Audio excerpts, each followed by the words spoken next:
I want to thank everybody for coming out to the Hare Krishna temple tonight.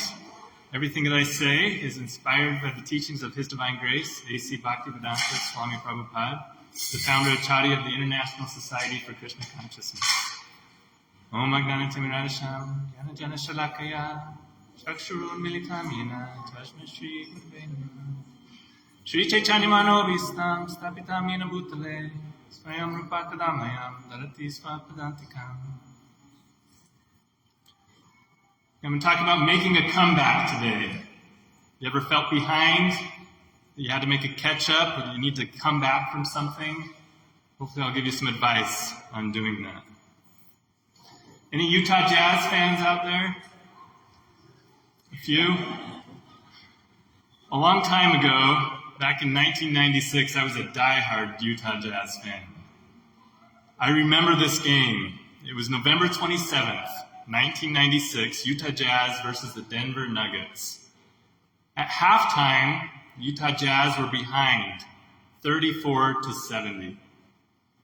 Now, I don't know how much you know about basketball, but if you're behind 34-70, it's time to put in your subs, get some people some practice that don't normally get to play, and just call the game a loss at that point. Well, those subs came in and they wanted to prove that they were worthy to be out on the court. And so they played hard, and they started catching up. And they started catching up more, and so they put back the starters back in the game. And those starters actually pulled it off, and the final score was 107-103. Utah Jazz won. It was the largest comeback in NBA history, coming back from 36 points. So that's what a comeback is. I know a lot of people whose maybe English is a second language, the word comeback doesn't really make a lot of sense. So that's what a comeback is when you come from behind to win like a basketball game. The Bhagavad Gita says, Dehanosmin yata dehe kamara yovanam jara tata dehantara praptir dirastatra nanmuhyati.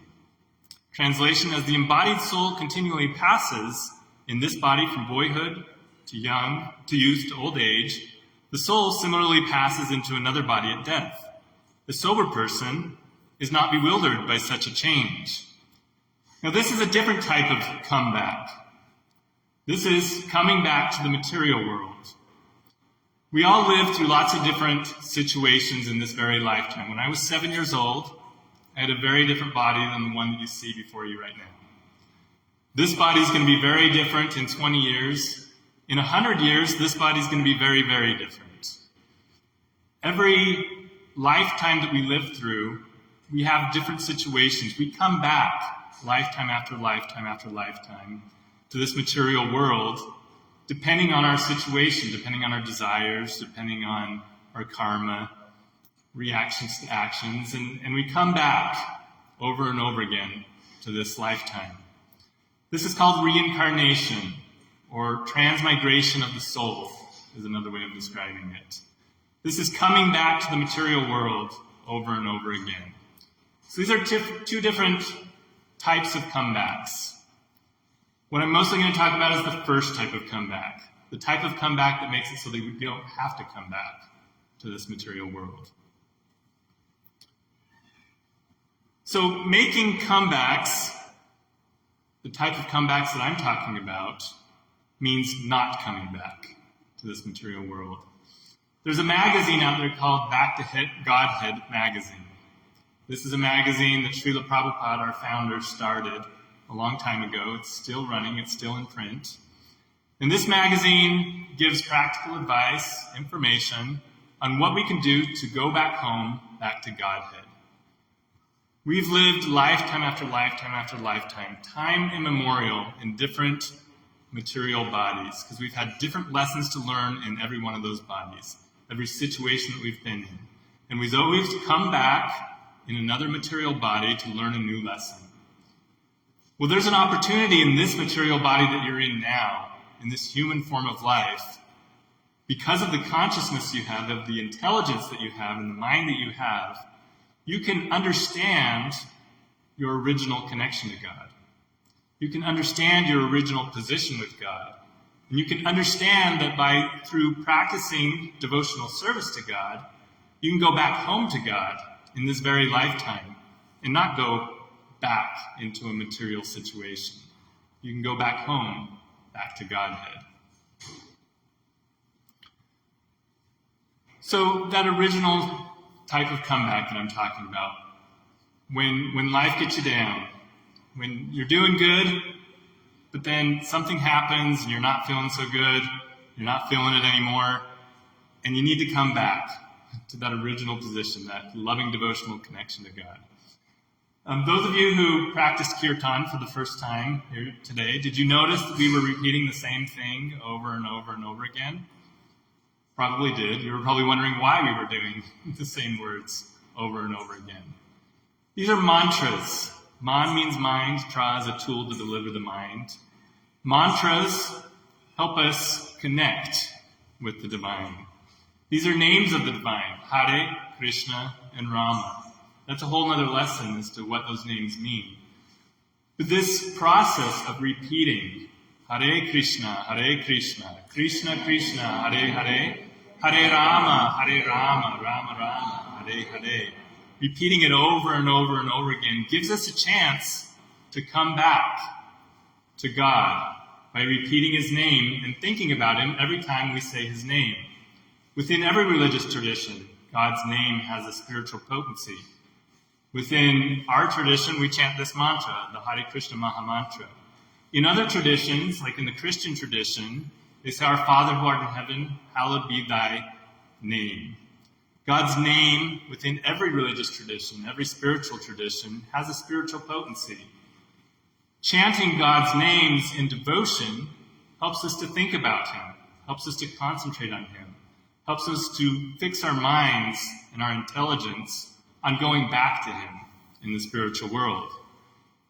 In the morning, I do a meditation where I repeat God's names 27,648 times.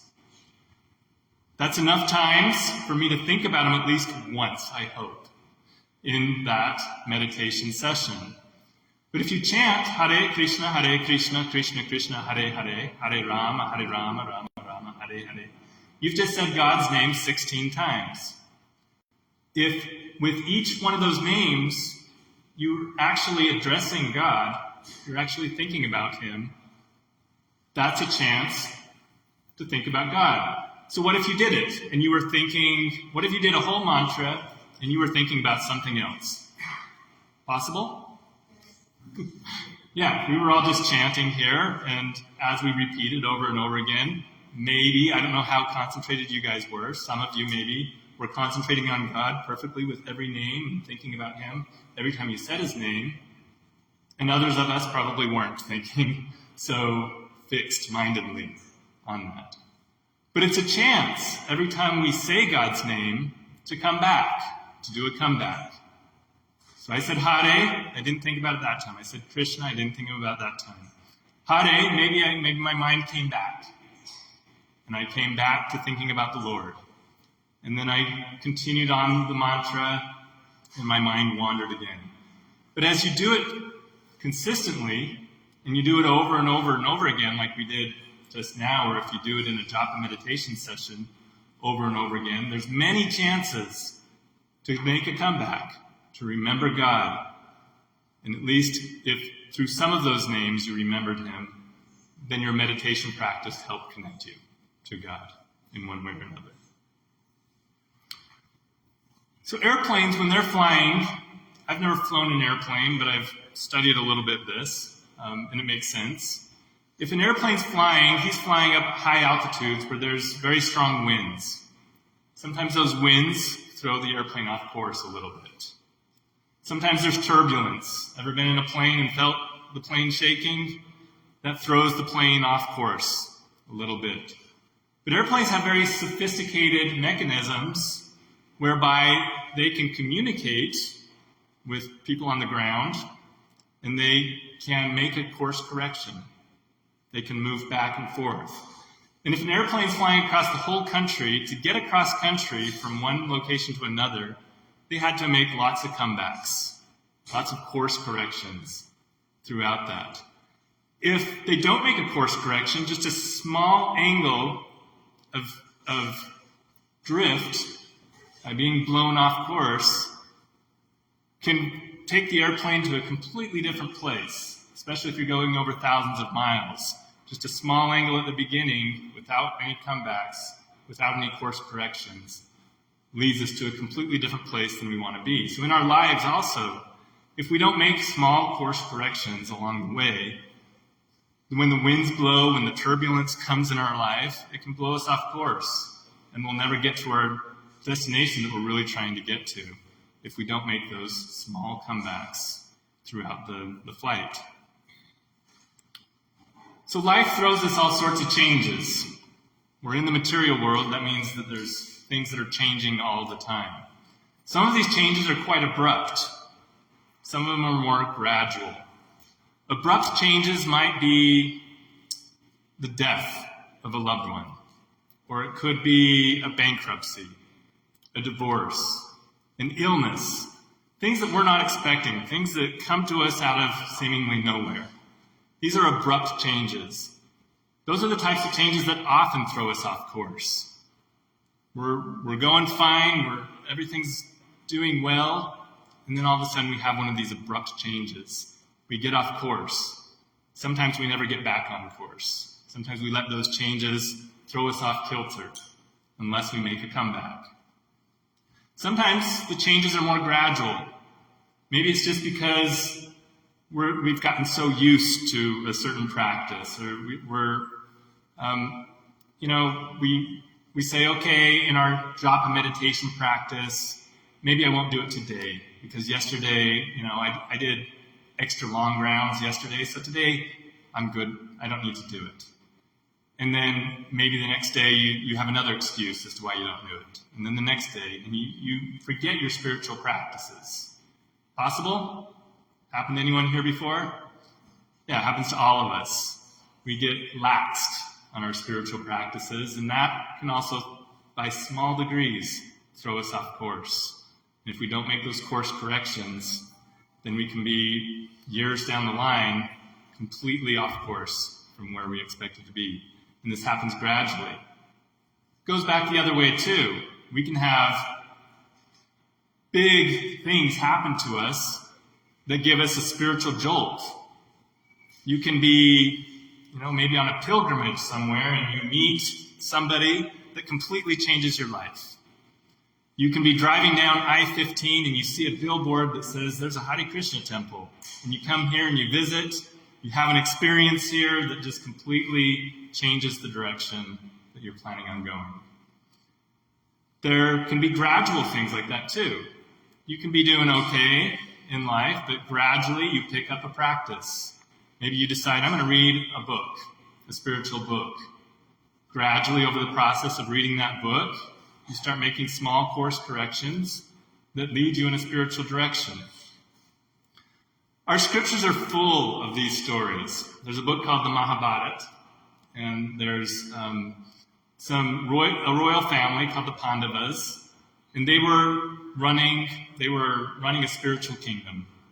Everybody was doing well. Everybody loved them.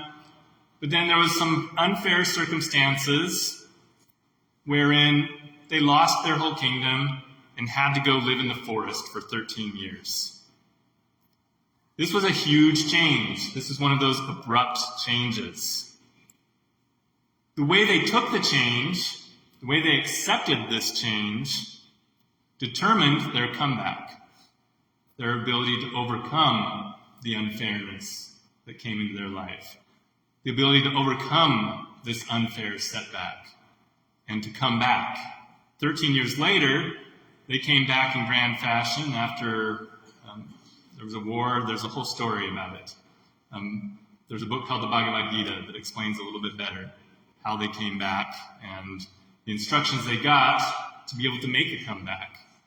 And those instructions have been imparted to us as well, and we can use those same instructions to make comebacks in our lives as well. The guy on the other side, his name was Duryodhana of this war. He was envious of the Pandavas. He wanted their kingdom, and he, through tricks, got the kingdom. He grew up in the same family as the Pandavas.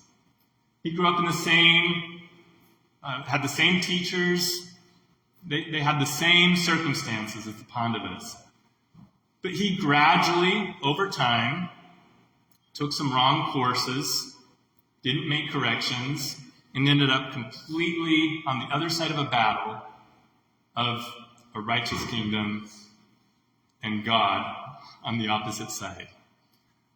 That's the type of gradual change that can happen if you're not careful, even if you're in a good circumstance equal to what the Pandavas were. Okay, so what are some steps for making a comeback? I'll just list a few of these steps. One, if you're off course, admit it. That's the first step, is realizing that you're off course. If you don't realize it, then you can continue on the wrong course and just by small degrees be completely in the wrong direction after time. So admitting that you're off course helps you realize that you've gone astray. And then two, review the benefits of being on course. You may realize, I'm off course, but you may think, but it's not so bad here. But if you review the benefits, remember, why did you get on that course in the first place? You had a purpose for being on a course that was leading you in a spiritual direction. What were the benefits of being on that course? They may not have been material benefits. They may have been spiritual benefits. Getting off course maybe actually helps you get more material benefits. But what was your main reason for being on that course in the first place? And review the benefits of being on a spiritual course. And then retrace your steps. If you've seen you've gone astray, you've left the path, usually there's evidence. There's footprints, like on a beach. If you're walking on a beach, you can see footprints. If you're walking through life, you can see, if you're observant, where I got off track and where did that lead me? What did I go through? How can I go back? And if you retrace your steps, you may get back to the steps of the people that you were following in the first place, the people that put you on that path. We follow in the footsteps of the previous acharyas. That's how we explain it in this temple. It means that we find saints and sages in the scriptures and through our life's experiences that God puts in our path, and we follow in their footsteps. So if you're walking alone along a path and you're seeing a lot of footsteps that don't look like the ones that you originally wanted to follow your footsteps back and get back in line to follow the footsteps, follow the path of the previous acharyas. And then start again. Begin again. You're behind, but you got to just keep going. And then you gradually increase and get back to where you were. Okay, so you may have to do some backtracking, it seems, in life to be able to get back to where you were so that you can push ahead. Okay, but you have to have a purpose. If you have a spiritual path, you have to have some sort of purpose on what you're trying to get to in the first place. You got to know what you're trying to get back to if you're trying to get back to a spiritual path. So how do you know this? Well, one way is by reading books that have stories in them of people that have done this. One of these books is called the Srimad Bhagavatam. I just read it, just finished reading it last couple of months ago. It's a long book. It's actually 18 books.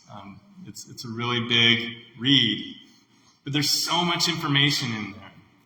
I just happen to have a set of the Srimad Bhagavatam downstairs.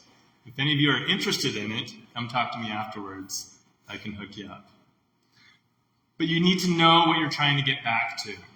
Reading in the scriptures, it will teach you how people have gone astray, made comebacks. So if you want to learn how it's done, learn from the previous acharyas and learn from the masters that have done it, and they can teach you. You need to ask, what is my purpose? It doesn't matter what path you're on if you don't know what your purpose for being on that path is. If you don't know what you're making a comeback for, then why would you come back for it? You need to realign with your original purpose. So if you've gone off path, it's a matter of realignment, getting back to the path and putting yourself in the middle of the path, the middle of the plan that God has for you. That's called realignment of purpose. Ever been on a cell phone and your purpose for getting on that cell phone was to check your email, and then 20 minutes later, 30 minutes later, an hour later, you're just scrolling.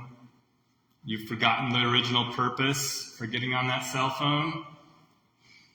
Yeah, this is an example of having a purpose and getting off track. And then remembering, oh yeah, what was my purpose for getting on this phone? And then you finally check your email. And you've got 20 other emails that you've got to respond to at that point because you've gotten off track. Okay, so to get back on track, you need to make a plan. To make a comeback, you got to make a plan. It's not just going to happen if you don't make a plan.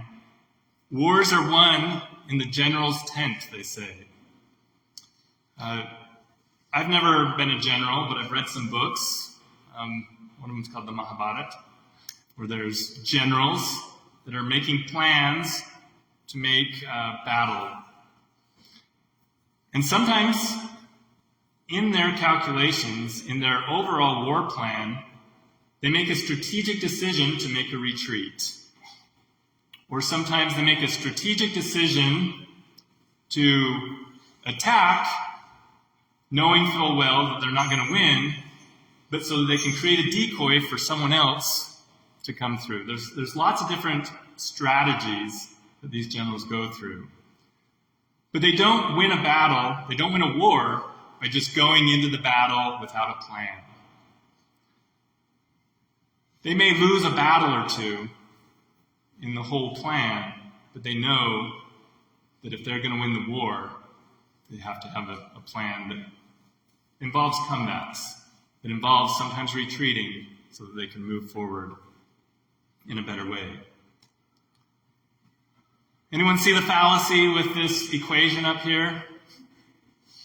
2 + 2 = 5. This equation is in a lot of literature. It's kind of a classic fallacy. So many of us go through lives being told 2 + 2 = 5. And we just take that information and we run with it, and our whole life is miscalculated because we're not paying attention. We're not acknowledging those mistakes. So when things don't add up in your life, don't insist that 2 + 2 = 5. Acknowledge that mistake, go back, correct the math, so that you can move forward. Because if you just keep moving forward with the wrong equation, you are moving forward in life with the wrong plan, on the wrong path. It doesn't matter how fast you're going or how adroit you are on your path. If you're starting with a fallacy, then you need to go back and start with the basics. 2 + 2 = 4. On the way to San Francisco, you have to pass through a town called Reno. Anyone ever driven to San Francisco before? Yeah, Reno, Nevada has lots of shiny things. Lots of billboards, lots of signs, lots of lights, ways to make a quick buck, lots of thrills, cheap thrills along the way. If you're planning to go all the way to San Francisco, but you stop off in Reno, Nevada, you get diverted there, you're going to be late to whatever you were going to in San Francisco. You may stay there, you may say, well, there's some nice buffets here. There's some nice hotels here. Why don't we stop off for the night? What harm could that do? There's a lot of harm that could happen during the night in Reno. It may be innocent, or maybe you may end up deciding, well, I just lost all my money that night. I need to make it back, and so you stay another day. And then you've lost all your money, and you don't have enough money to go to California, so you got to get a job at a hotel. And so now you're working. And to pay the bills, you got to get you can't stay in the street, so you got to get well, why don't I, you get a roommate and you end up living in Reno, Nevada, instead of going all the way to San Francisco like you were intending to do in the first place. That's a silly example, but how many of us do that in this lifetime? Right? We're on our way back home to Godhead. We have a purpose. We have a destination. But we get distracted by so many silly things in this lifetime, all the shiny things, all of the thrills, and we forget our destination, and we make ourselves home and comfortable here on this earthly planet. Go all the way to San Francisco. Go back home. Don't stay here in Reno. Don't stay here in the earth, in the material world. When I talk about going back home and having a destination and making sure that you backtrack back to a place that will help you move forward, don't get obsessed with it. It's very easy to always be obsessed about where you're trying to be in the future, or to lament where you've been in the past. So it's very easy to be thinking about the past all the time, thinking about the future all the time, and forgetting the only place that you can control is right now. The picture here is a cow of the classic saying that the grass is green on the other side of the fence. You ever thought that way, that you think, if I could just, do this, or, get this promotion, if I can pay off this debt, if I can get the girl, if I can, this or that, if I can just get the right job, then things will work out for me and I can get back on my spiritual path. But you're just always lamenting over how you lost the girl, how you got into debt, how you can't get a good job, how you can't get a good break in life. And that lamentation, that obsession for the future, is keeping us from being present to do those course corrections. The only time you can actually make those course corrections is now. You can't make the comebacks in the future. You have to make them now to get to the place that you want to be in the future. You got to be flexible. You ever seen a rubber band that pulls apart and then you let it go and it goes back to its original shape? Well, we're like that. We were with God in the spiritual world. We lived with Him, had a wonderful form with God in that spiritual world. But we came down to the material world and got all bent out of shape. We got all stretched out. We got all looking, trying to find a different outlet, a different way of being, instead of that getting back to that original form. You got to be elastic. You got to be flexible. You got to be able to get back to that original form. If you always think you know exactly what you need to do to get a better situation in life, and you're always pulling for something that's not in your path, you're going to be bent out of shape. But if you release, if you surrender, and allow God to put you back in your original form and go back home to Him, by being flexible, by being adaptable, then we can get back to that original shape, that original form, and go back home to Godhead. So to do this, you need to make comebacks, you need to associate with people who can help you find the way. Oftentimes when you've lost your way, it's hard to go back to that original place, but it's hard to go back to that path that you've strayed from. You need some light. You need somebody to show you the way. I started this talk with a verse that says, Om Agnana Chimiradasham Gyana Jana Shalakaya Chakshun Militamina Tajma Shri Gurave Namaha. What that means is, I was born in the darkness of ignorance, in the darkest of ignorance, but my spiritual teacher, or my guru, has shown me with the torchlight of knowledge the way forward. I pay my respects to such a guru. You got to find teachers that can show you the right path, that can help you find your way back. If you've gone astray, they can help you with the torchlight of knowledge. They'll share transcendental information with you that will help you go back home, back to Godhead. So a word of caution to end my little talk here is, don't worry about finishing first. In this rush to make a comeback, In this rush to win the game, I talked about the Utah Jazz being back behind by 36 points. In this rush to make up those points and to win the game, you can become dissatisfied with the situation. You can get tired. You can trip and fall in that rush. We're not in a race with anyone. You're on that path together with Krishna. You've got people showing you the way. There's lots of confusion outside of that path. There's lots of ways that we can fall down, even on the path. So take it at your pace.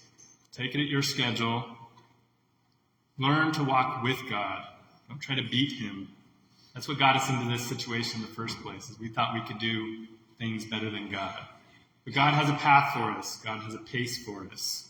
Surrender to him. Be elastic and flexible.